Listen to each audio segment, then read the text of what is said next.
So Gordon, first question from Susan Peterson.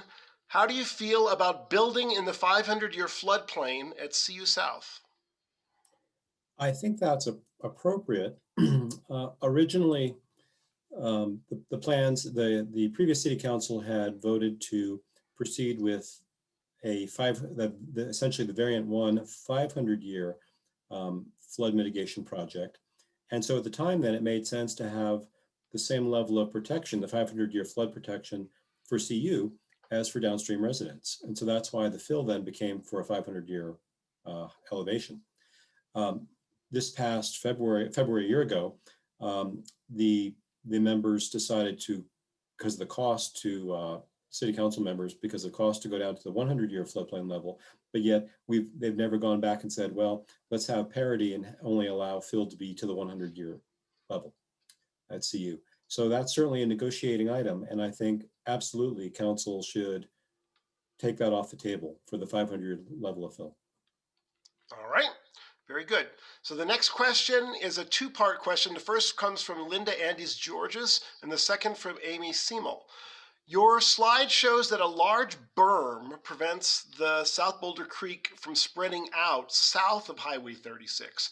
Why aren't we, or CU, considering removing it? And as a follow-up, to what degree would removing the berm allow the creek to spread out and reduce the spillage into the West Valley?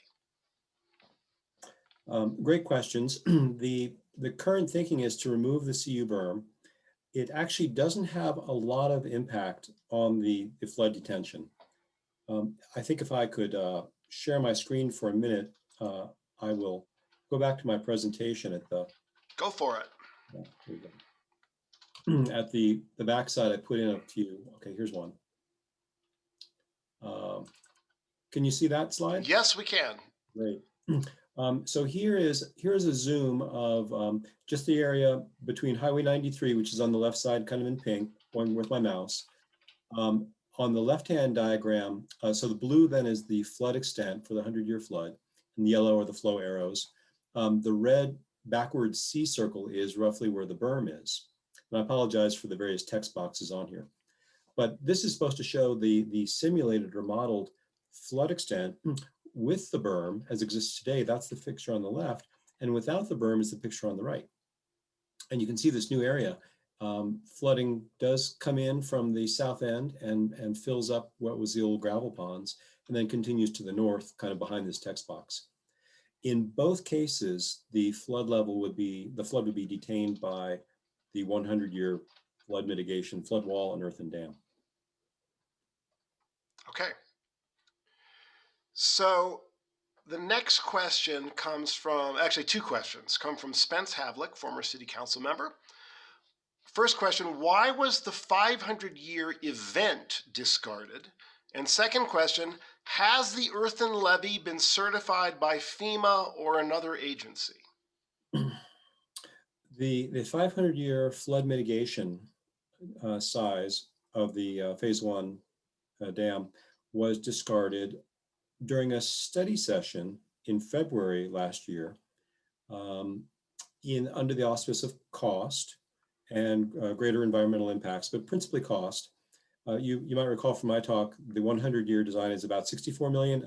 I think I recall the 500-year event is about 94 million. So it's $30 million more. The cost benefit of it, though, is significantly better in terms of homes preserved, building structures preserved, things like that. But the raw cost is much higher. So at that time in February 2020 study session, council requested that staff look at a range of flood mitigation designs, a 500-year event, a 200-year event, a 100-year event, and just do a comparative analysis to see if there was a sweet spot. And ultimately, the 100-year was selected, and it was selected formally by council this past June, I believe. All right, thank you very much. And that berm is reported as being certified by FEMA. There are some questionable bases for that, but I think officially it's considered a FEMA certified berm. And what is the ultimate fate of the berm under the 100-year current proposal? The Currently, staff are looking at removing the berm. I think the Open Space Board of Trustees is in favor of that because it would add a connectivity between the South Boulder Creek riparian area and areas within behind the berm in the dry area. And so that's thought to be beneficial for mitigating some of the downstream impacts of the construction. So it's likely that the berm will be removed, but that's still on the drawing board. Okay, great. So the next question comes from Crystal Gray. It's why not just fill west of the tennis courts? Better yet, why not just leave the fill out and allow buildings on the old medium density designated area? I'm not sure I got that right, but hopefully that's understandable. Those are great suggestions. And I think ideas like that should be explored. Um, I think as part of the negotiations for the annexation agreement, that some of those things could potentially be on the table, but currently they're not. Currently, that conceptual design that I showed as the cartoon diagram is the plan of record, and staff are moving forward with designing that. Your questions make so much sense that it's surprising that they haven't been seriously looked at. All right, I'm going to, Spence, you asked a lot of questions. We're going to get back to them, but I want to make sure other people get their questions answered. So Paul Cullen asks, what happens to the bike path at South Boulder Creek and the 36 underpass? I think we've all been there, or many of us. And what about the open space and mountain parks trails at that location? Those would all get destroyed because that's where the flood wall is going to go, somewhere pretty much right where the bike path is, or a little bit to the north of it, but there'll be a buffer zone of construction, so that'll all be torn up and destroyed. And so part of the $41 million cost that I mentioned for flood mitigation is to replace that bike path in some form or fashion. I think the current estimate for that bike path is about, what the current bike path cost was about $4 million. So even though that's not flood mitigation per se, that's 10% of the cost of the flood mitigation. All right. So we have a comment and a question from an anonymous attendee. The first is the comment, this presentation, capital letters, must be shown to the residents of Fraser Meadows, presumably. They are not receiving this type of objective evaluation of the situation. Thanks for that comment. But the question is, how much detention would be gained by excavation of CU tennis court area that you showed in yellow? Let me share my screen again. I think we can see the answer from one of the slides. Let me go backwards quickly to the diagram. Okay, here's the diagram. So the CU tennis courts are under that area in yellow. I'm hovering with my mouse. If you notice just to the right, there's a little dashed blue, purple line, and you can see it here now between the gray or brown area on the left and then the blue area on the right. This line roughly corresponds to the 500-year flood elevation. In other words, floodwaters, natural floodwaters would extend from South Boulder Creek only over as far as that. So the current tennis courts, perhaps by luck or maybe not, are outside of the 500-year floodplain. So they wouldn't, if there were no fill added there, they would still be out of the floodplain, except for the detention wall, the flood wall, and the earthen dam are going to cause water to back up. So now, even though they're not flooded currently, they would be flooded because of this earthen berm system. It's a good question. I think there's some nuances that could be devised as to how much fill and where that fill should exist that currently aren't being pursued. All right, thanks, Gordon. So the next question, I'm skipping around here trying to consolidate a bit and make sure we hear from everyone. So this comes from Karen Holloweg. Given the huge expense of the proposed flood wall and the earthen dam, and the fact that with a flood that's greater than 100 years, the flood waters will overflow the flood wall and take the flood down 36 and to the West Valley, why shouldn't the city avoid spending $66 million on the 100-year flood mitigation and instead indemnify the structures in the West Valley to compensate them when they get flooded, presumably as an eventuality? That's an interesting question. There was I think thankfully no loss of life in the West Valley, the Fraser Meadows area, but there was a huge amount of emotional distress. And the Fraser Valley citizens have rightfully been very vocal about the need to protect them from a future flood. Um, that's been an effective argument, and council has abided by those requests. Um, Perhaps in the future, one could look back and say maybe the suggestion that was just made by that person here might have been the right answer. Certainly the more cost-effective answer. So Ben Binder asks, notes, he says, CU foolishly purchased a flood-prone abandoned gravel pit for its new CU campus. CU now is demanding that that Boulder pays $10 million for 320,000 cubic yards of earth fill to raise the land above the level of the 500-year flood. That volume is equivalent to 220 acre feet, which will significantly decrease the volume of adjacent floodwater detention pond. So number one, what is the cost to the public of the additional excavation that is required to compensate for the added earth fill? And then Sarah Mayer adds in, who pays for this $60 million for the CU South property flood mitigation and all the fill? Mhm. For the first question that Ben asked, staff have not provided that answer. And so we don't know what that cost is, but it's certainly a question that should be posed to them, and they should be responsible for answering. And in terms of who pays the cost, whether it's the 66 million or whatever the cost ends up being, well, look in the mirror. It's Boulder residents, and it's going to come out of various bonds and also through increased water rates as part of the stormwater component of your water bill. All right, so that you heard it right there. We are all going to be on the hook for this as part of our stormwater fees. So Gordon, could you clarify what would be gained by excavating in the yellow area that you showed to the same depth as the adjoining area of excavation? It's a very detailed question, I think related to one of your slides. Yes, if you don't mind, Peter, let me go back to that slide. Please do. That's we're trying to dive as deep as people want to go tonight. Here we go. Can you see my slide there? Yep, we're there with you. Great. Okay. So again, this earth fill area is above the 500-year level. To my knowledge, no one has done the research to figure out what would this footprint of this fill area look like if it were only to the 100-year flood elevation. Certainly, it would mean it would be a smaller footprint, less fill, less cost, and it would cause this detained water area, like the dark blue that I'm circling with my mouse. It would certainly come over this way into the fill area to some extent.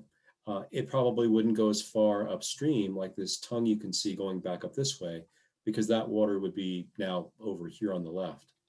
It may also mean if you didn't have as much fill that you wouldn't need to have as big an excavation or as deep. So perhaps you could have an excavation just down to the groundwater table and not below it. So therefore you wouldn't need to encircle this detained area with an impermeable barrier, which will be, of course, very costly. So there are a number of advantages to reducing the size and elevation of that fill area. And I just so wish that staff would be looking into those questions. All right, we have a question from Amy Siemel. How do the floodwaters exit the detention pond after a flood event? So after they've been detained there, and then how long would they actually sit on the sensitive habitat that exists at this location? Yes, I apologize. When I was talking through this slide, I didn't talk about that aspect. Right up here, you can see that yellow line. Conceptually, that's a series of large conduit pipes, culverts, that are 5 feet in diameter or more. Part of the design is how many meets there need to be. So this is pretty much at the heart, the lowest part of the detention basin, where the dark blue area of the water is detained. By state regulations, to avoid this being a storage reservoir, and so in other words, to allow it to be a flood control reservoir, the water that's detained in a flood has to be drained for something of this size within 5 days. And so then these pipes would be developed so that they would drain out this water within a 5-day period. So therefore, the inundation behind the flood wall part would be, in theory, as much as 5 days. That water then would go into the light blue dashed lines, maybe a little hard to see, but I'm covering with my mouse. This is the Veely flood channel. And unfortunately, it's critical that this be cleaned out. It's filled with sediment from the 2013 flood, filled with vegetation from many, many years. And it's none of that maintenance or cleaning out is currently part of that $64 million cost. But that's an essential component of making this work. Thank you for that. So here's actually an interesting question that relates the two talks together, and it's kind of basic. So does the expansion of the Gross Reservoir Dam impact the project at CU South at all? So I put that to Gordon because I see that as the downstream. So is there any consideration for what's going on upstream at Gross Reservoir related to CU South, or is that completely independent? That is such a thoughtful question. This is a remarkable crowd today. It affects it only slightly, and let me show you a slide that I thought might come up in question. So I'm going to share my screen one more time. I apologize here. Okay, let me scroll down, and this one right here. So this is, whoops, sorry. No problem. I'll get to it this way. We've done okay with the technology in spite of a few snafus this evening.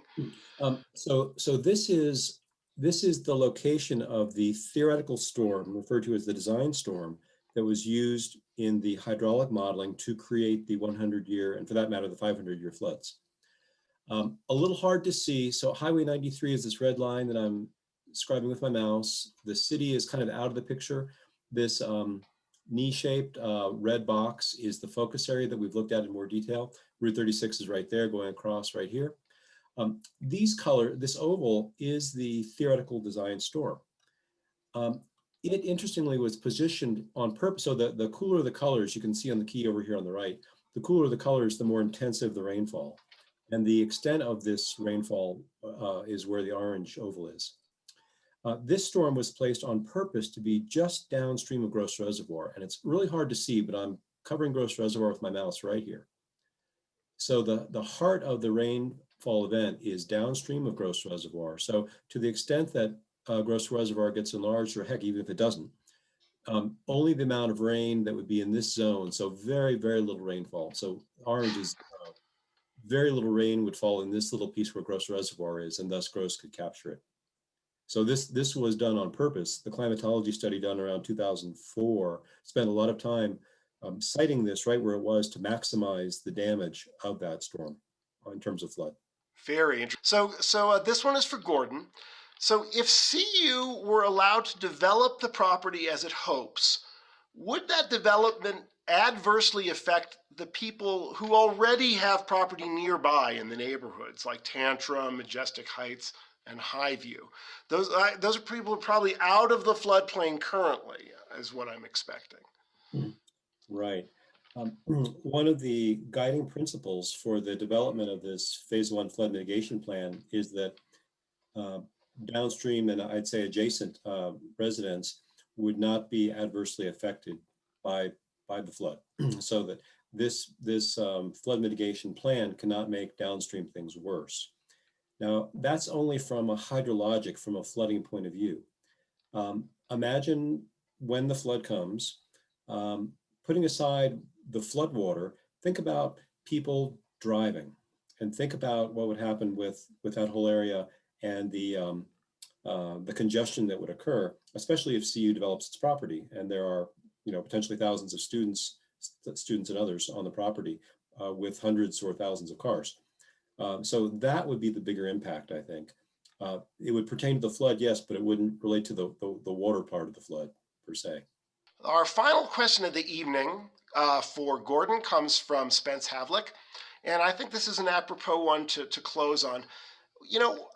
What could we think if we don't annex the CU South property? What would we be advantaged? Could we store additional water? Is that something that would be worth considering?